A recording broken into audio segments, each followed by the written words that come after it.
Welcome to online Guruji classes. Friends, अगर आप लोग सीरियसली आरआरबी एनटीपीसी एग्जाम्स और आरआरबी ग्रुप डी एग्जाम्स को क्रैक करना चाहते हैं ना, तो इस वीडियो को आप लोग शुरू से लेकर एंड तक पक्का से देखना, क्योंकि जो स्ट्रेटजी मैं आप लोगों को बताने वाला हूं ये 100% सक्सेसफुल स्ट्रेटजी है। अगर कोई भी इस स्ट्रेटजी को फॉलो करेगा 100% आरआरबी एनटीपीसी एग्जाम्स को वो क्लियर कर लेगा। साथ ही साथ मैं आप लोगों को बताने वाला हूं कि कैसे आप लोगों ने कौन से मॉक टेस्ट को प्रैक्टिस करना है, सब चीज बताऊंगा, सब चीज। ठीक है, थॉरोली बताने वाला हूं एक एक चीज के बारे में। तो इसीलिए आप लोगों ने इस वीडियो को पक्का से देखना है। चलिए फ्रेंड्स, स्टार्ट करते हैं वीडियो को। ओके, चलिए एक पहली बात उन लोगों के लिए कर लेता हूं, अगर आप लोगों ने प्रिपेयर कर रखा है गाइस, आप लोगों ने सपोज करो बहुत सारे लोग ऐसे होंगे जो इस वीडियो को देख रहे होंगे और उन लोगों ने अपनी प्रिपरेशन स्टार्ट कर रखी होगी काफ़ी टाइम से। तो फ्रेंड, आप लोगों ने अपने आरआरबी एनटीपीसी के लिए आप लोगों ने मॉक प्रैक्टिस पक्का से करना है। ठीक है, क्यों प्रैक्टिस करना होता है जरूरी, आगे आप लोगों को बताऊंगा। बट मॉक कहाँ से आप लोग प्रैक्टिस कर सकते हो, नीचे डिस्क्रिप्शन बॉक्स पे मैंने लिंक दे रखा है आप लोगों को। ठीक है, मॉक का लिंक दे रखा है नीचे डिस्क्रिप्शन बॉक्स पे, साथ ही साथ कमेंट सेक्शन पे मैंने पिन भी कर रखा है मॉक को। तो आप लोग वहां पर जाके खुद को पहले रजिस्टर कर लेना, उसके बाद आप लोग मॉक को पक्का से फॉलो कर लेना। और क्या क्या एडवांटेज होंगे वो भी मैं डिस्कस करूंगा, बट पहले मैं आप लोगों के साथ स्ट्रेटेजी पूरी डिस्कस कर लेता हूं। उसके बाद आप लोग जाके डाउनलोड कर लेना मॉक को, ऐप को डाउनलोड कर लेना और मॉक को वहां से करते रहना। ठीक है, चलिए अब आ जाते हैं आरआरबी एनटीपीसी के बारे में, थोड़ा डिस्कस करते हैं गाइस कहाँ से कैसे फॉलो होना चाहिए। सबसे पहले और सबसे जो इम्पोर्टेंट सेक्शन होता है आरआरबी एनटीपीसी में, जो सभी लोगों को परेशान करके रखता है, वो है आप लोगों का जनरल नॉलेज का। ठीक है, ये एक ऐसा सेक्शन है ना गाइस, जनरल नॉलेज का सेक्शन, ये एक ऐसा सेक्शन है जिसके वजह से मोस्ट ऑफ द स्टूडेंट्स लोगों के सिलेक्शन नहीं हो पाते। क्यों नहीं हो पाते? क्योंकि जितने भी गाइस, मैं अपने एक्सपीरियंस से बता रहा हूं आप लोगों को, मैं खुद एक्स प्रोबेशनरी ऑफिसर रह चुका हूं और करेंटली मैं गवर्नमेंट ऑफ इंडिया में as a group B officer job कर रहा हूं। तो मैं अपने एक्सपीरियंस से आप लोगों के साथ शेयर करना चाहता हूं, ताकि आप लोग भी, जितने भी सीरियस कैंडिडेट हो ना, एटलीस्ट वो लोग तो एग्जाम्स को क्लियर ही कर पाए। तो ये मैं अपने एक्सपीरियंस से बता रहा हूं। बाकी जब मैं पढ़ाता था बच्चों को, ठीक है, कोचिंग इंस्टीट्यूट्स पे पढ़ाता था, तो वहां पर भी मैंने जो मेजर मतलब कमियां देखी ना बच्चों पे, वही सारी कमियां आप लोगों पे भी होने के चांसेस बहुत ज़्यादा है। इसी वजह से एग्जाम्स क्रैक नहीं हो पाते। अब सबसे ज़्यादा जो कमी मैंने देखी है वो देखी है, बच्चे लोग जनरल नॉलेज या जनरल स्टडीज बोलो या जनरल अवेयरनेस वाले सेक्शन को क्या कर देते हैं, इस सेक्शन को बहुत ज़्यादा नेग्लेक्ट किया जाता है, सारे एग्जाम पे नेग्लेक्ट किया जाता है। और यही आप लोगों का, मैं बता देता हूं, यहीं पर आप लोगों का डिसाइड होता है कि आप लोगों का एग्जाम्स पे सिलेक्शन होगा कि नहीं। स्पेशली रेलवेज के एग्जाम पे तो ये बहुत ही ज़्यादा इंपॉर्टेंट है, बहुत ही ज़्यादा इंपॉर्टेंट। ठीक है, 40 to 45% मार्क्स तो आप लोगों का यहीं इसी सेक्शन से आना है। तो अगर आप लोग इस सेक्शन को नेग्लेक्ट कर दोगे तो कैसे सिलेक्शन होगा? ठीक है, तो अब इस सेक्शन को कैसे प्रिपेयर करना है एक बार सुन लो, उसके बाद उसी हिसाब से आप लोग प्रिपेयर करते रहना। ठीक है, सबसे पहली बात, जनरल नॉलेज के लिए आप लोगों ने जो बुक फॉलो करनी है ना, एक बुक बता रहा हूं। वैसे आप लोगों को पता है मार्केट में जनरल स्टडीज के लिए बेसिकली दो बुक चल रही है बेसिकली। एक चलती है मनोहर पांडे, एक चलती है लूसेंट। ठीक है, तीसरी बुक जो नहीं चलती है बट जो बुक बहुत अच्छी है वो है मेड इजी पब्लिकेशन की, जनरल स्टडीज की।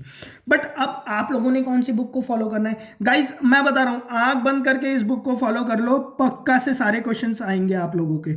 आप लोग फॉलो कर लो मनोहर पांडे को, मनोहर पांडे।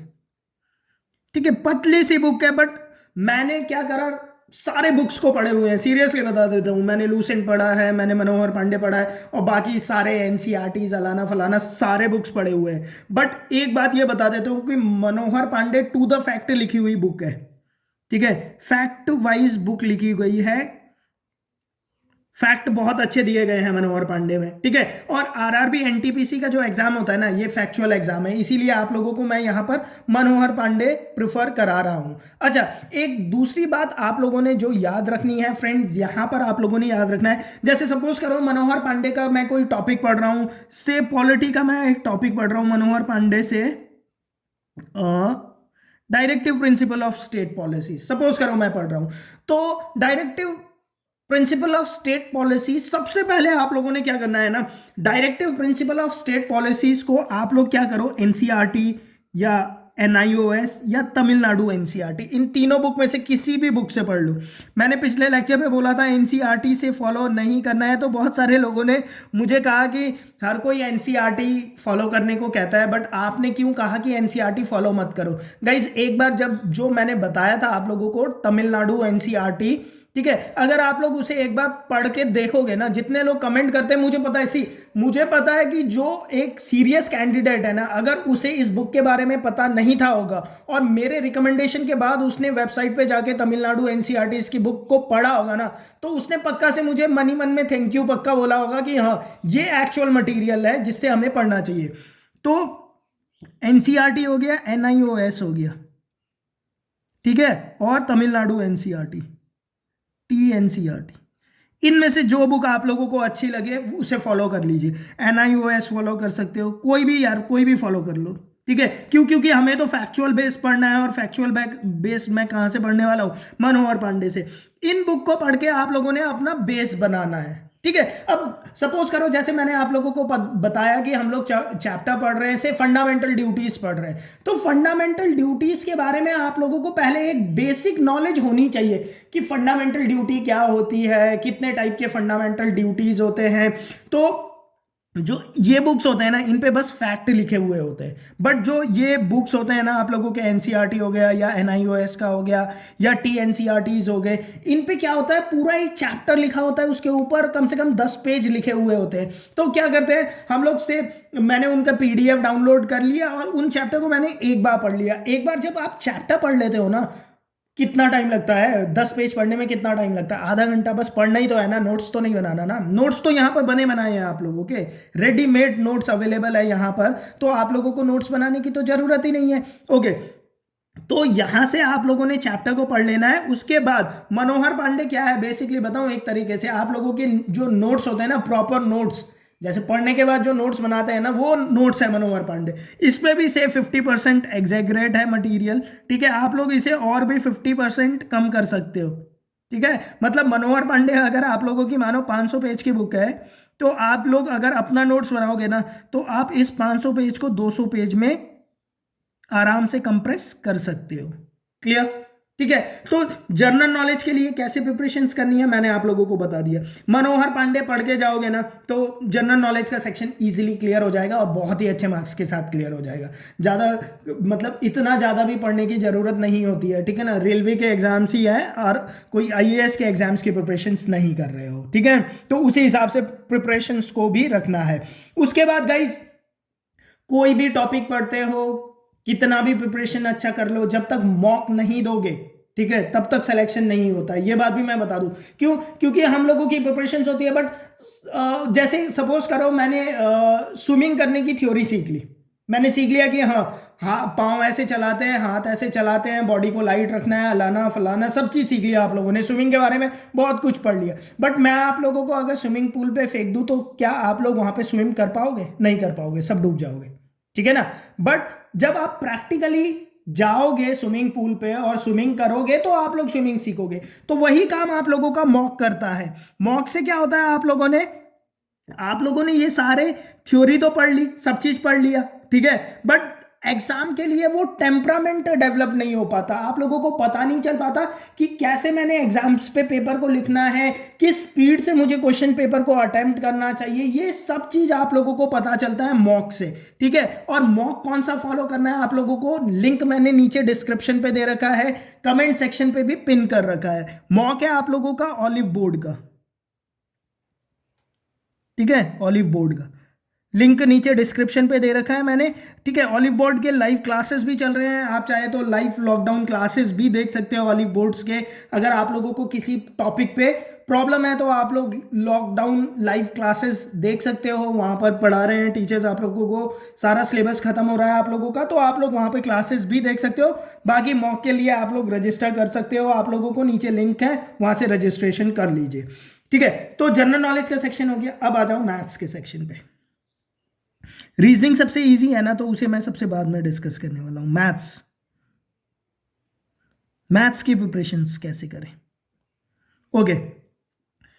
अब यहां पर भी क्या होता है, एक सबसे बड़ी जो प्रॉब्लम आ जाती है गाइस मैथ्स के प्रिपरेशन के साथ, बच्चे लोग ना यहां पर ये सोचते हैं कि यार मैथ्स तो बहुत ही ज़्यादा टफ सब्जेक्ट है और बहुत ही हाई लेवल का मैथ्स की प्रिपरेशन स्टार्ट कर देते हैं। अगर आप लोग आरआरबी एनटीपीसी एग्जाम्स की क्वेश्चन पेपर देखोगे, प्रीवियस ईयर के क्वेश्चन पेपर्स देखोगे, तो जो आप लोगों का मैथ्स आता है ना, मैथ्स आप लोगों का ईजी आता है, ईजी। अगर मैं बोलूँ तो ईजी मैथ्स, अगर सारे क्वेश्चन को आप लोगों को जैसे इजी, मॉडरेट, टफ और वेरी टफ कैटेगरी पे डालना हो ना, तो मैं सारे क्वेश्चंस को इजी कैटेगरी पे ही डालूंगा आरआरबी एनटीपीसी एग्जाम्स के स्पेशली, ठीक है।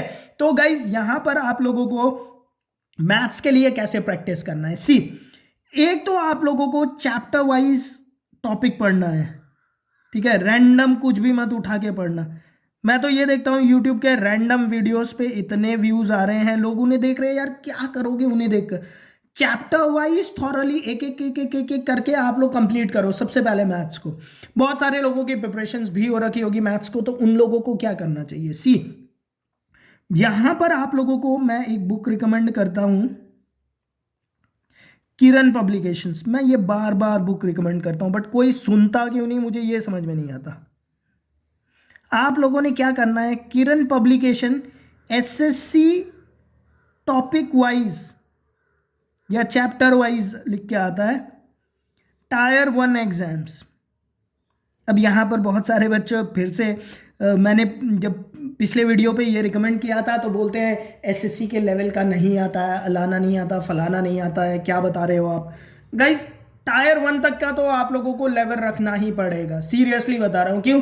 क्योंकि वो सारे स्टूडेंट्स भी आप लोगों के कॉम्पिटिटर है जो एसएससी एग्जाम्स लिख रहे हैं, ठीक है ना।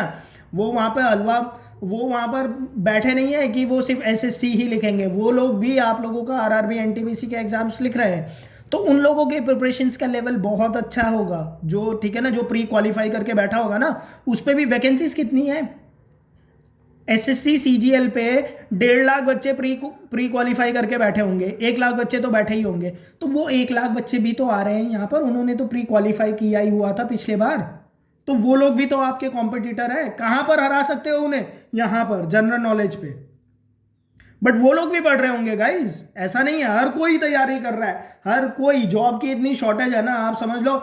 मैं बता रहा हूँ कट ऑफ देखोगे ना तो बस भूल जाओगे, मतलब गवर्नमेंट एग्जाम्स की प्रिपरेशन करनी है, ऐसी सुपर हाई कट ऑफ जाने वाली है। और यहाँ पे डीमोटिवेट नहीं कर रहा हूँ, मोटिवेट कर रहा हूँ। किसी को ये बोल दो ना कट ऑफ हाई जा रहा है, तो वो ये बोलता है कि डीमोटिवेट करते हैं सर, इन्हें क्या पता होगा। गाइज कट ऑफ की देखो तो सही, कट ऑफ कहाँ जा रहे हैं। पेपर सिंपल आ गया ना, सिंपल पेपर हो, 100 क्वेश्चन हो ना, तो कट ऑफ मालूम ना कितना जाएगा आपको, 90 प्लस जाएगा, समझ रहे हो। तो 90 प्लस के लिए आप लोगों ने तैयारी करना है। वो अब वो जमाना गया कि 60-70 क्वेश्चन करके सिलेक्शन हो जाता था, वो बहुत पहले की बात है, ठीक है ना। तो इसीलिए आप लोगों ने मैथ्स को पहले एक बार चैप्टर वाइज पढ़ लो, कौन कौन से टॉपिक है आप लोगों को सब पता है, ठीक है। हायर मैथमेटिक्स पे इतना ज्यादा फोकस देने की जरूरत नहीं है, जैसे ट्रिग्नोमेट्री हो गया और ज्योमेट्री हो गया। अलजेब्रा आप लोग टायर 1 तक लेवल तक के कीजिए, लेवल 1 तक की कीजिए, और अलजेब्रा और ट्रिग्नोमेट्री भी लेवल 1 तक की भी जरूरत नहीं है, बट उतना भी कर लीजिए, ठीक है। ट्रिग्नोमेट्री और अलजेब्रा स्पेशली 2 चैप्टर बता देता हूं, ट्रिगो और अलजेब्रा, सॉरी ट्रिगो, अलजेब्रा और ज्योमेट्री तीनों लिख लो।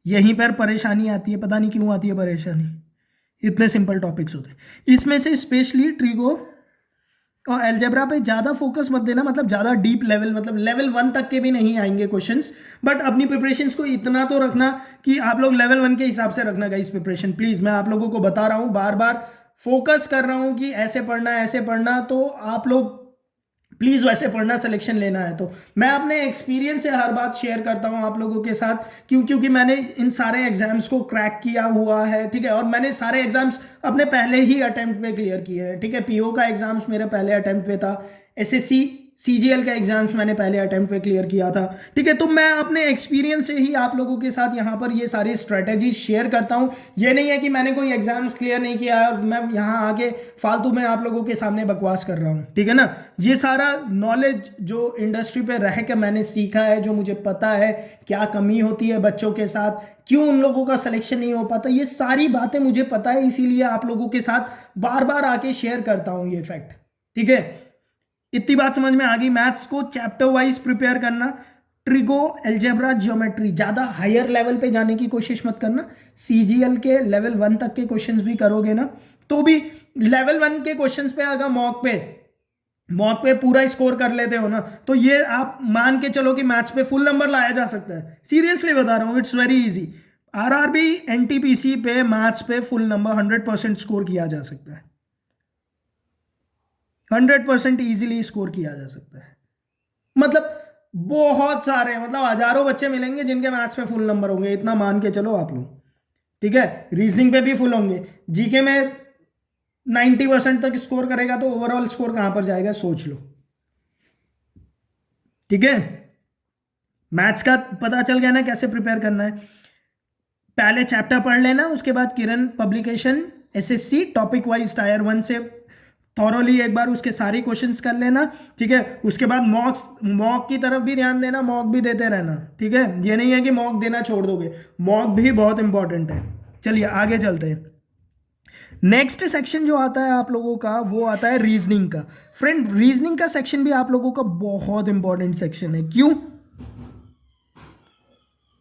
रीजनिंग क्यों इंपॉर्टेंट है पता है आप लोगों को? क्योंकि रीजनिंग का टॉपिक सबसे ईजी होता है। इजी टॉपिक है तो क्या है, आप लोगों का स्कोरिंग टॉपिक है, यहां पर आप लोग अच्छा स्कोर कर सकते हो, ठीक है ना। अब रीजनिंग पे भी 100% स्कोर करना बहुत ही सिंपल है, इजीली 100% स्कोर किया जा सकता है। रीजनिंग पे 100% स्कोर किया जा सकता है, मैथ्स पे 100% स्कोर किया जा सकता है, एक एवरेज बच्चे के लिए ही बता रहा हूं। और जनरल नॉलेज पे आप लोग से 85 to 90% स्कोर किया जा सकता है इजीली, ठीक है। अगर इस स्ट्रेटेजी को भी फॉलो करते हो ना तो इतना स्कोर हो जाएगा, तो ओवरऑल 90% से ऊपर चले जाओगे तो सिलेक्शन हो जाएगा। अब आ जाओ रीजनिंग पे। रीजनिंग पे आप लोगों ने क्या करना है, प्रैक्टिस प्रैक्टिस प्रैक्टिस।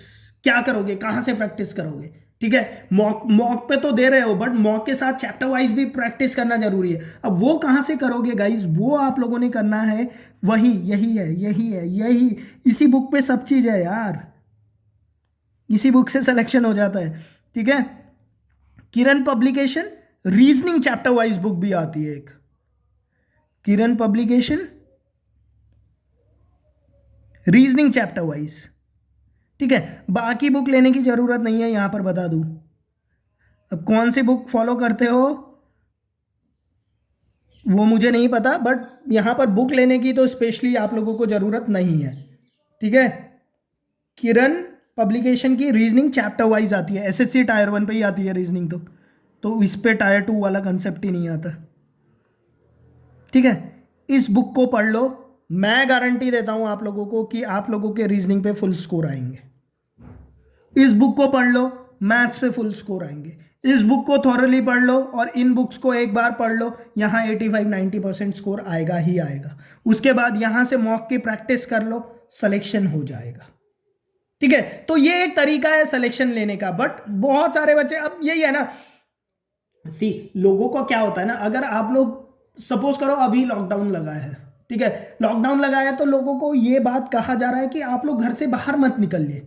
सिंपल सी बात है, घर से बाहर नहीं निकलना है। कुछ इमरजेंसी हो या कुछ ऐसी सिचुएशन आ जाए कि आप लोगों को घर से बाहर जाना जरूरी है, तभी आप लोग घर से बाहर जाइए। बट यहीं पर शुरू होता है क्या, क्या कहते हैं उसे, खुजली। आदमी को बैठे बैठे लगता है कि यार घर पे बैठा हूं, मुझे बाहर निकलना चाहिए। आप लोगों को किसी काम के लिए मना किया जाएगा ना, हम लोगों को खुद को भी इंक्लूड कर लेता हूं मैं, हम लोगों को किसी काम के लिए मना किया जाएगा ना, तो उस काम को करने में हमें बहुत मजा आता है। तो अगर मैं आप लोगों को यहाँ पर स्ट्रेटेजी बता रहा हूँ कि आप लोगों को ऐसे फॉलो करना चाहिए ना, तो आप लोगों को यहाँ पर यही लगता है कि यार ये क्यों फॉलो करूँ, मैं ऐसे नहीं फॉलो करूँगा, मैं तो ऐसे फॉलो करूँगा। समझ रहे हो ना? तो ये मैं अपने एक्सपीरियंस से बता रहा हूँ गाइज। तो सी, अब ये मानना ना मानना तो आपकी बात है। अब यहाँ ये तो नहीं हो कि आप लोग फिजिकली मेरे पास आके ट्यूशन पढ़ रहे हो। अगर फिजिकली मेरे पास आके ट्यूशन पढ़ रहे होते तो मैं आप लोगों को सीधा कर देता वाली बात है, ठीक है ना? पढ़ा पढ़ा के ही सीधा करता, वैसा कुछ नहीं, ठीक है? तो इस तरह से आप लोगों ने प्रिपेयर करना है गाइज। इस तरह से अगर आप लोग जाओगे और प्रिपेयर करोगे गाइज, 100% सिलेक्शन होगा। सिलेक्शन क्यों नहीं होगा? जो लोग, अब सी, आपके फ्रेंड को भी पता है, जिस फ्रेंड ने आप लोगों के एग्जाम क्रैक किया होगा ना, अब ऐसा तो है ग्रुप पे 10 लोग हैं, उसमें से एक तो क्लियर करता ही है एग्जाम, बट वो कभी आप लोगों के साथ अपनी स्ट्रेटेजी शेयर नहीं करेगा। क्यों? क्योंकि अगर उसने बता दी ना, जो कहते हैं ना दोस्त दोस्त, जो थ्री इडियट वाली मूवी पे जो डायलॉग था ना कि यार मैं फेल हो गया ठीक है, दोस्त फेल हो गया तो चलो बुरा लगा, बट अगर दोस्त ने टॉप कर दिया ना, तुम अपने फेल होने का गम नहीं होता, ये गम होता है यार दोस्त ने कैसे टॉप कर दिया। तो यहां पर भी वही कंसेप्ट चलता है गाइस, अपनी स्ट्रेटजी कोई किसी को नहीं बताने वाला। कोई आप लोगों को ये नहीं बताने वाला कि वो कैसे एग्जाम्स की प्रिपरेशन कर रहा है, ठीक है ना? बट अब सी, मेरा मेरा तो एग्जाम क्लियर हो गया, मुझे कोई मतलब नहीं है, कोई मेरे लिए कॉम्पिटिटर नहीं है अभी, ठीक है? मेरा तो क्या है, मैंने आप लोगों को गाइड करना है कि यार हाँ, ऐसे अगर आप लोग चलोगे तो एग्जाम्स क्लियर करने के आप लोगों के चांसेस ज़्यादा हो जाते हैं, ठीक है? तो ये इसीलिए आप लोगों के साथ इतनी स्ट्रेटजीज मैं शेयर करता रहता हूँ, ठीक है? जो भी इंपॉर्टेंट फैक्ट्स है आप लोगों को बताता रहता हूँ कि आप लोगों का भी सिलेक्शन हो जाए। सी, स्टूडेंट्स तो बहुत है, बहुत सारे लोग वीडियोस भी देखेंगे, बट मेरा मोटिव वही है, एक सीरियस स्टूडेंट जो पढ़ाई करता है ना, उसे पता होना चाहिए पढ़ने का सही तरीका क्या है। बाकी सी, जो पढ़ाई नहीं कर रहा, जो फालतू पे बस वीडियोस देखने आ रहा है और कमेंट्स फालतूबाजी पे लगा हुआ है ना, उनसे मुझे कोई मतलब भी नहीं है, ठीक है? कोई मतलब नहीं है वैसे स्टूडेंट से। उन स्टूडेंट से मुझे मतलब है जो सीरियसली एग्जाम्स की प्रिपरेशंस करते हैं, बट जिनके पास सोर्सेज नहीं होते, जिन्हें पता नहीं होता एग्जाम्स की तैयारी कैसे की जाती है, कौन से बुक को फॉलो की जाती है। उन बच्चों का जब सिलेक्शन नहीं होता है ना, और वो बच्चे जब मेहनत कर रहे होते हैं तो बुरा लगता है गाइस। तो उन्हीं बच्चों तक पहुंचना मेरा मोटिव है, और होपफुली वीडियो जब आप लोग देखोगे, आप लोगों को पसंद आएगा, तो यूट्यूब भी वीडियो उसको शेयर करेगा और हर बच्चे तक पहुंचाएगा, ताकि हर बच्चा देख पाए। जो बच्चा अफोर्ड नहीं कर सकता कोचिंग क्लासेस या बड़े बड़े कोचिंग क्लासेस जिन पे ज़्यादा फीस लगती है, बट वो बच्चा अगर मेहनती है, वो डेडिकेटेड है, एग्जाम्स की प्रिपरेशंस खुद से करना चाहता है, पढ़ना चाहता है, तो उन लोगों के लिए ये वीडियोस बने हुए हैं कि ऐसे आप लोगों ने प्रिपरेशंस करना चाहिए अपने एग्जाम्स पे सिलेक्शन लेने के लिए, ठीक है फ्रेंड्स? तो होपफुली आपको आज का ये वीडियो पसंद आया होगा फ्रेंड्स। अगर वीडियो पसंद आया है तो वीडियो को लाइक करके पक्का से जाना, और मॉक के लिए नीचे डिस्क्रिप्शन पे और नीचे कमेंट सेक्शन पे ऐप का लिंक दे रखा है। ऐप को पक्का से इंस्टॉल करके आप लोग रजिस्टर कर लेना, वहाँ पर आप लोग मॉक्स दे सकते हो। लाइव लॉकडाउन क्लासेस चल रही है, तो किसी भी टॉपिक पे प्रॉब्लम हो तो वहाँ पर आप लोग जाकर क्लासेस देख सकते हो, ठीक है? क्योंकि इसी मैं इतना बिजी रहता हूँ ना कि मैं कंटिन्यूसली क्लासेस नहीं बना सकता आप लोगों के लिए, ठीक है? जॉब है और बाकी बहुत सारे इश्यूज रहते हैं हर किसी के साथ, ठीक है? बट मैं अपनी तरफ से बेस्ट करता हूँ हमेशा कि जो भी ऑनलाइन गुरुजी चैनल का फॉलोअर है उसे कभी भी लाइफ पे कोई भी प्रॉब्लम ना आए, एग्जाम से रिलेटेड स्पेशली। फ्रेंड, वीडियो पसंद आया तो वीडियो को लाइक कीजिए, चैनल अभी तक सब्सक्राइब नहीं किया है तो चैनल को सब्सक्राइब करके बेल आइकन पक्का से दबा देना, ताकि अगली जो वीडियो आएगी उसकी नोटिफिकेशंस आप लोगों को 100% मिल पाए। और हो सके ना तो यहाँ पर आप लोग अपने उस दोस्त की तरह मत रहना जिसने आप लोगों को स्ट्रेटेजी नहीं बताई थी। आप लोग हो सके तो इस वीडियो को अपने फ्रेंड लोगों के साथ सोशल मीडिया जहाँ भी आप लोग शेयर कर सकते हो शेयर कर देना, ताकि जो जहाँ तक मोटिव है कि मेरा वीडियो वहाँ तक पहुँचे, ये वीडियो वहाँ तक पहुँच पाए। Okay friends, thank you.